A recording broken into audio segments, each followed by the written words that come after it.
តកតងជាមួយនឹងអ្នកជំនាញផ្នែកអប់រំបានបង្ហាញនៅកត្តា3យ៉ាងដែលនាំឲ្យការសិក្សារបស់សិស្សានុសិស្សទទួលបានជោគជ័យហើយនឹងមានអនាគតប្រសើរ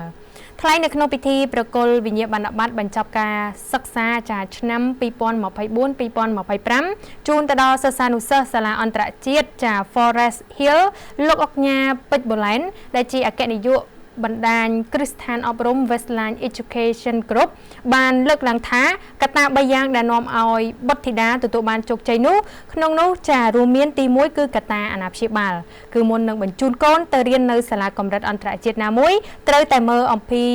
កម្មវិធីចាសិក្សាប្រព័ន្ធការរៀបចំនិងគុណភាពគ្រូបង្រៀនដូចជានៅសាលាអន្តរជាតិចា Forest Hill គឺមានកម្មវិធីសិក្សា Cambridge មកពីចក្រភពអង់គ្លេសនិងកម្មវិធីសិក្សាជាតិកម្មវិធីសិក្សាចំណេះហិរញ្ញវត្ថុរបស់សិង្ហបុរីកម្មវិធីសិក្សាផ្នែក Digital ICT របស់អង់គ្លេសជាដើមចំពោះកម្មវិធីសិក្សាទាំងនេះគឺជួយបង្កនៅលក្ខណៈងាយស្រួលទៅដល់អាណាព្យាបាលដែលគាត់មានបំណងចង់បញ្ជូនកូនៗទៅសិក្សានៅខាងក្រៅប្រទេសហើយក្រៅពីនេះសាលាក៏មាននៅទស្សនកិច្ចសិក្សាសហគ្រិនភាពក្លឹបសិក្សាហើយនិងតន្ត្រីបច្ចេកវិទ្យា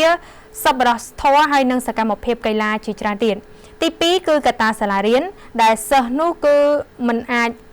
អភិវឌ្ឍសិស្សហ្នឹងគឺនៅក្នុងសាលារៀនតែមួយមុខប៉ុណ្ណោះទេត្រូវតែព្យាយាមឲ្យពួកគាត់ចូលរួមសកម្មភាពនៅក្នុងសង្គមខាងក្រៅដូចជាអនុវត្តការងារគម្រោងការងារស្ម័គ្រចិត្តជាដើមហើយចុងក្រោយវិញទី3គឺកត្តាសង្គមជាផ្នែកមួយយ៉ាងសំខាន់ដើម្បីឲ្យសិស្សបានយល់ដឹងអំពីបំណិនជីវិតផ្សេងៗក្រៅពីការសិក្សានៅក្នុងសាលារៀន